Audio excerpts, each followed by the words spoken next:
This is the Hustler's Corner. Hey, hello world, this is DJ Smooth straight out of Johannesburg in South Africa, and welcome to the Hustler's Corner SA podcast. In case you've just bumped into this video by accident, do us a favor and make sure that you subscribe to the channel. We don't want your money, we just want to grow you, power up your hustle, and make you a better hustler. So you hustle smart as opposed to us who hustle hard. It's your time right now to hustle smart.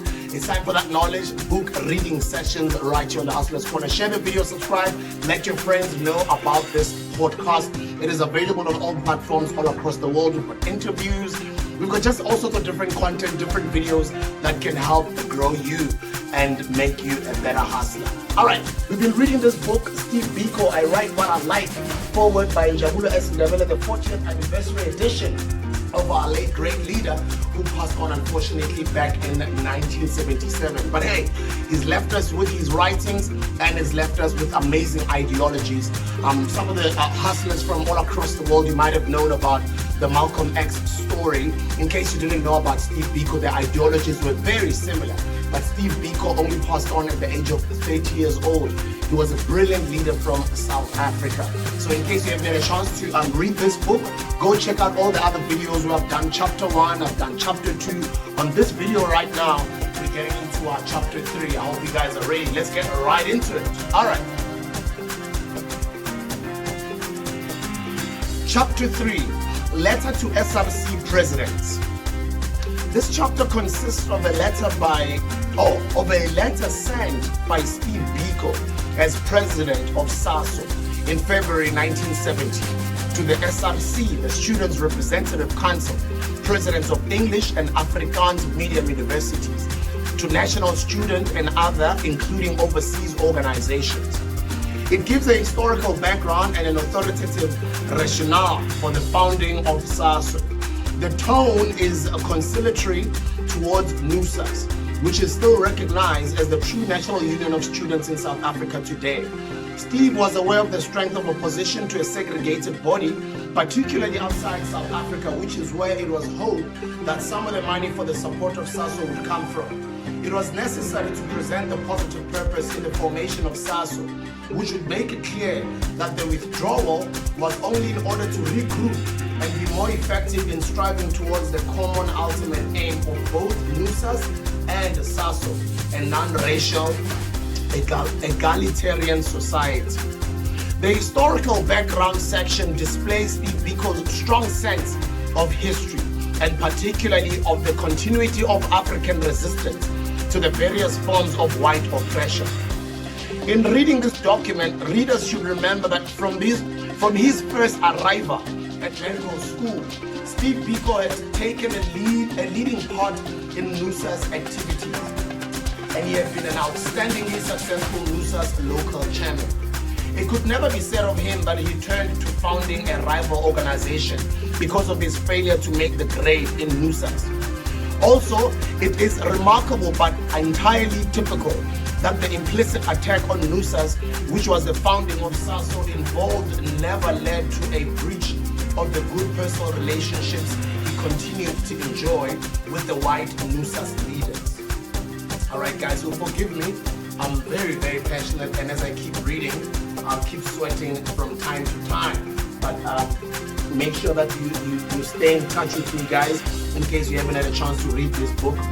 This is an amazing, amazing book filled with awesome content, especially for Africans all across the world. Continuing, this document is not only an excellent account of the reasons for the founding of SASO and a stout defense of its non-racialist intentions, it is also a good example of that combination of tough, even aggressive language with a basically friendly underlying spirit, which was so marked a feature always of Steve Biko's statesman-like approach to other organizations and persons. As an interesting follow-up to this chapter, Chapter 4 is a report by Steve Biko on his presidential tour of most of the black campuses, which was published in June 1970 issue of the SASO newsletter. That is, 4 months after the letter to the SRC presidents. Steve Biko spent a great part of his presidential year touring the campuses and building up support for the young movement. All right, here's the letter. to SRC Presidents, English and Afrikaans medium universities, national student organizations, other organizations, overseas organizations. Dear Sir, regarding South African Students Organization, allow us at this late stage to introduce the South African Students Organization to you. This is a one-year-old organization which was established at the inaugural conference at the University of the North in July 1969. This circular is meant to give your organization a true and first-hand account of the factors that led to the establishment of the organization. We also intend giving you a clear picture of where we stand today in relation to the other student organizations in the country. Historical background.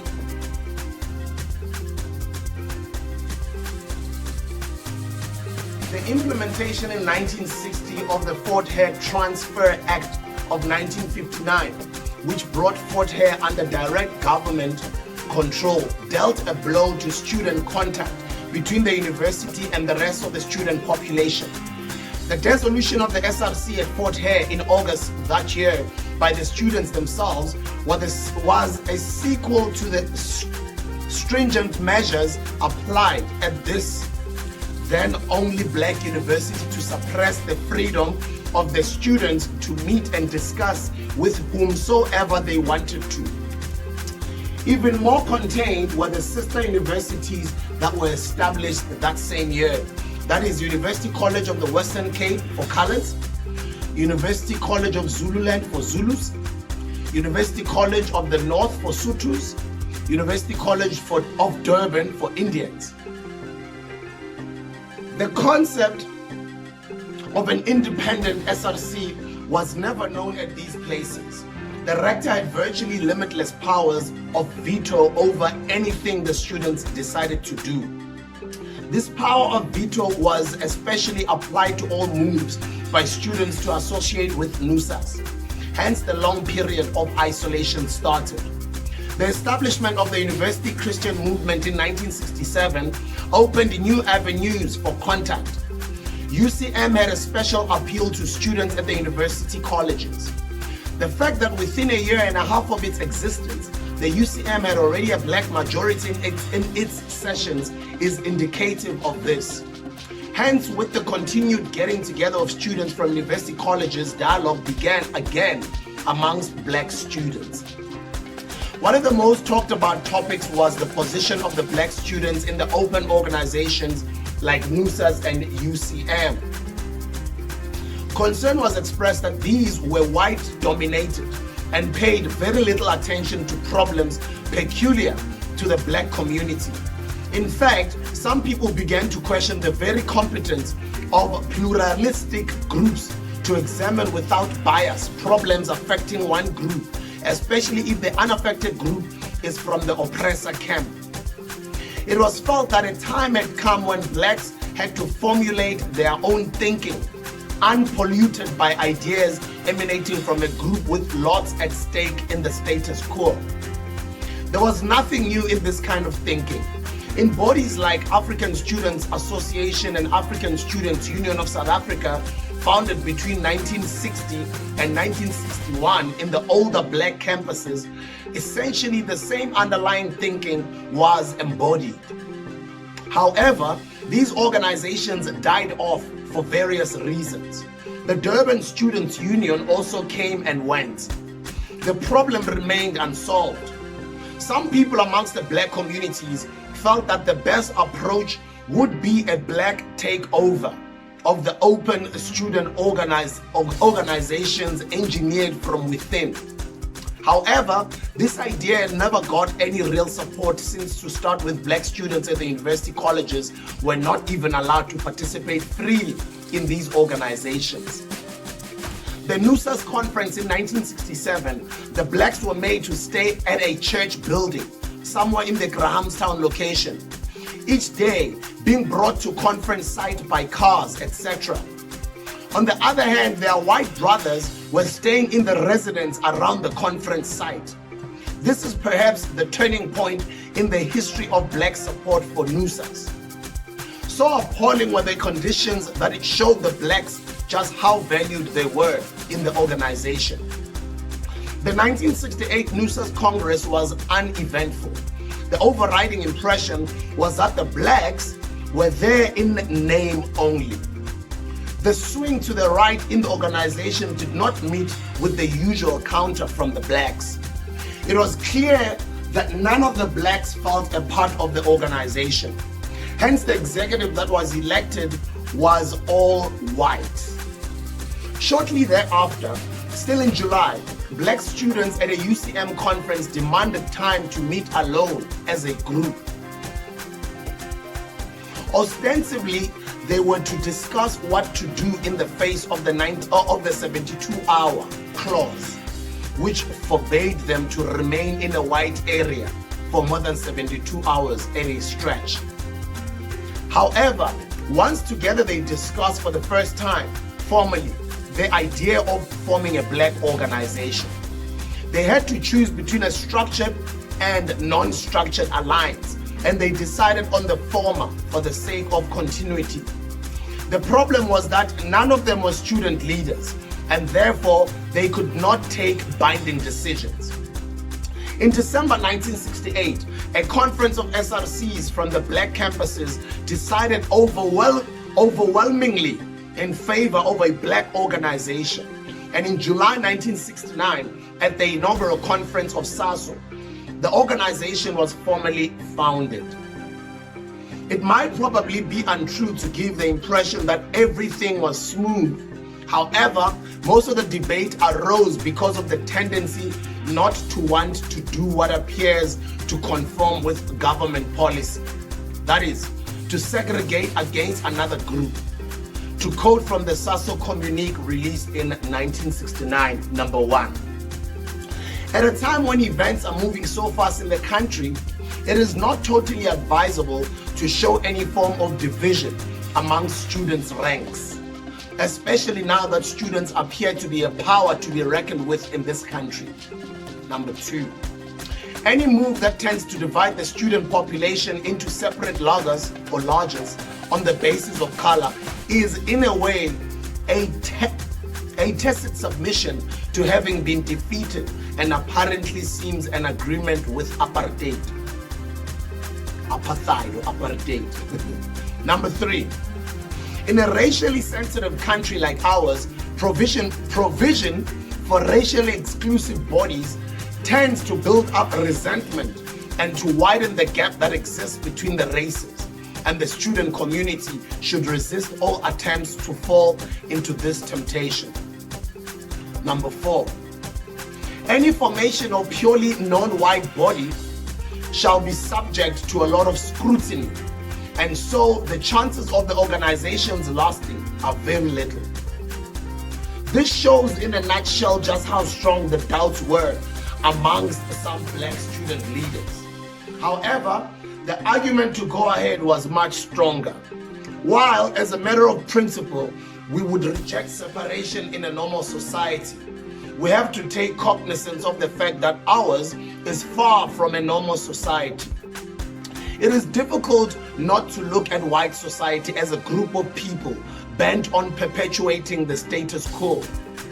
The situation is not made easier by the non-acceptance that black students have met within all the so-called open organizations, both religious and secular. All suffer from the same fault, basically, of accepting as a fact that there shall be white leadership, and even worse, that they shall occupy themselves predominantly with problems affecting white society first. Another important point was that in the interest of preserving a farcical non-racial, I'll read that line again, that sentence again, guys.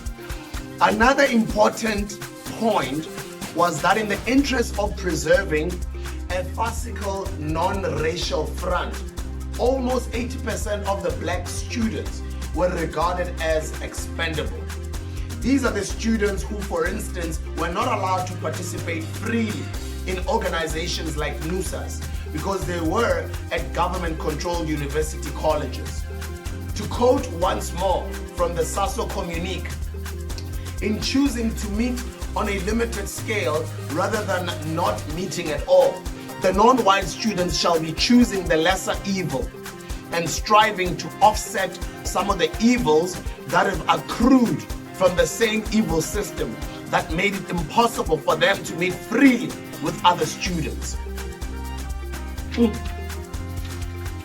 Structure. In terms of structure, SASO operates like a national union, although she does not claim to be one. The basic type of affiliation is center affiliation. The SRCs are the power bases. They affiliate on behalf of their students. Where there is no SRC, we accept a majority student body decision as an automatic affiliation by that center. Individual membership is also catered for. The governing body of SASO is the General Students' Council, which meets once a year. It consists of the delegates from various centers and branches and also the executive. This is the official policy-making body of SASO. The executive governs in between GSC sessions, working according to mandates given to it by the GSC. The president is the sole interpreter of policy in between sessions.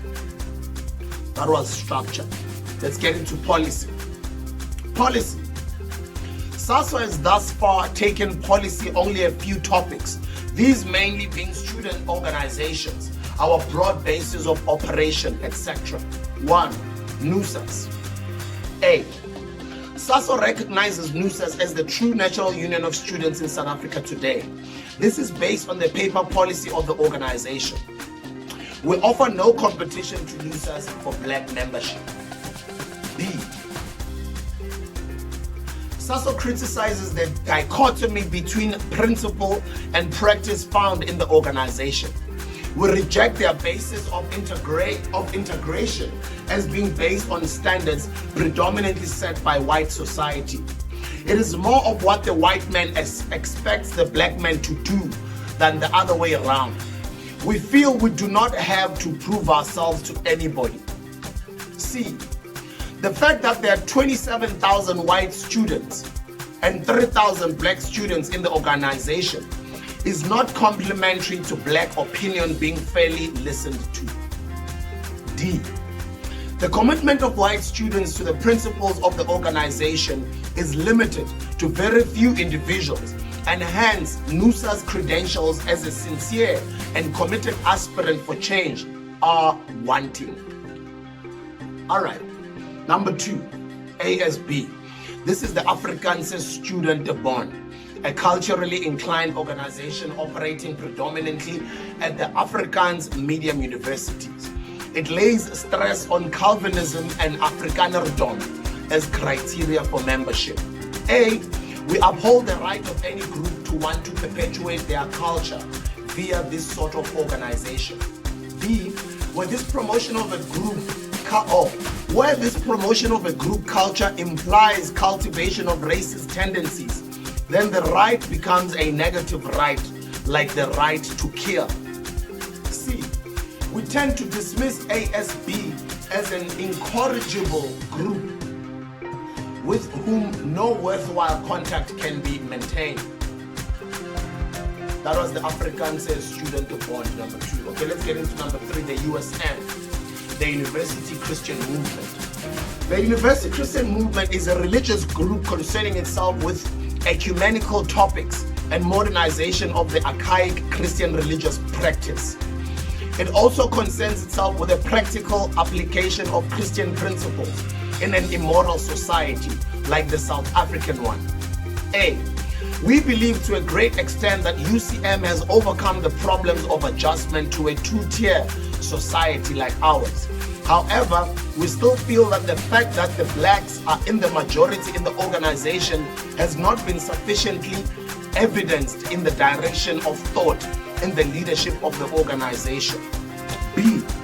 We nevertheless feel that UCM's progress is commendable, especially in the direction of provoking meaningful thinking amongst clergymen and its members. 4. The press. SASO rejects the press and believes in having as little to do with it as possible. The press is largely directed at white society, or the so-called electorate whose values are laced with racial prejudice against black people. Equally, SASO rejects the black press, which up to now has been largely controlled and some of it financed by government institutions. We believe that alongside Radio Bantu, most of the black press is being used as instruments of propaganda to get people to swallow most of the unbalanced and inflated stories about what the government is doing for the Bantus, or for the Indians, or for the colors. Aims. The aims of SASO are concerned primarily with black students and also with contact among students in general. Put in a paraphrase form, these are: 1. To crystallize the needs and aspirations of the non-white students and to seek to make known their grievances. 2. Where possible, to put into effect programs designed to meet the needs of the non-white students and to act on a collective basis in an effort to solve some of the problems which beset the centers in division. 3. To heighten the degree of contact, not only amongst the non-white, but also amongst these and the rest of the South African student population, to make the non-white students accepted on their own terms as an integral part of the South African community. 4. To establish a solid identity amongst the non-white students and to ensure that these students are always treated with the dignity and respect they deserve. 5. To protect the interests of the member centers and to act as a pressure group on all institutions and organizations for the benefit of the non-white students. 6. To boost up the morale of the non-white students, to heighten their own confidence in themselves and to contribute largely to the direction of thought taken by various institutions on social, political, and other current topics. While these aims might appear to be couched in realistic language, they are in fact a sign that the black student community has at last lost faith with their white counterparts and is now withdrawing from the open society. The blacks are tired of standing at the touchlines to witness a game that they should be playing. They want to do things for themselves and all by themselves. Conclusion. Too much caution has had to be taken at the beginning and the progress has been slow. We have reached a stage now where our existence has become an accomplished fact and our way of seeing things has been adopted by the substantial number on the black campuses. Our limited dialogue with NUSAS, which has been along lines of constructive criticism, has been interpreted deliberately by some groups, including officials of ASB, as a rejection of non-racialism as a political goal. Yet, while critics to the right of NUSAS might rejoice, one thing they have to keep in mind is that with all its shortcomings, NUSAS is still worth talking to. It is, on the other hand, we believe, a painful waste of time to engage in any dialogue with racially bigoted organizations like the ASB. Hence, some people at the last SASO conference felt that this organization should be left alone to their small world of isolation whose boundaries are the four wheels of an Osewa.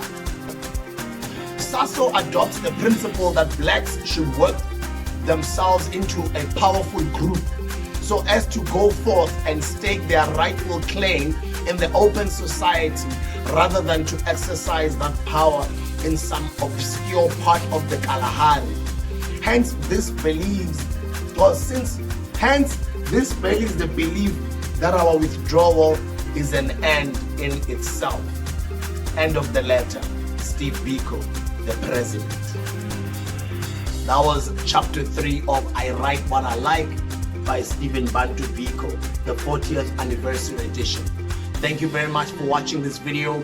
The next video will be chapter 5. In case you haven't had a chance to read this book, I will do the honors for you. I will read it on your behalf.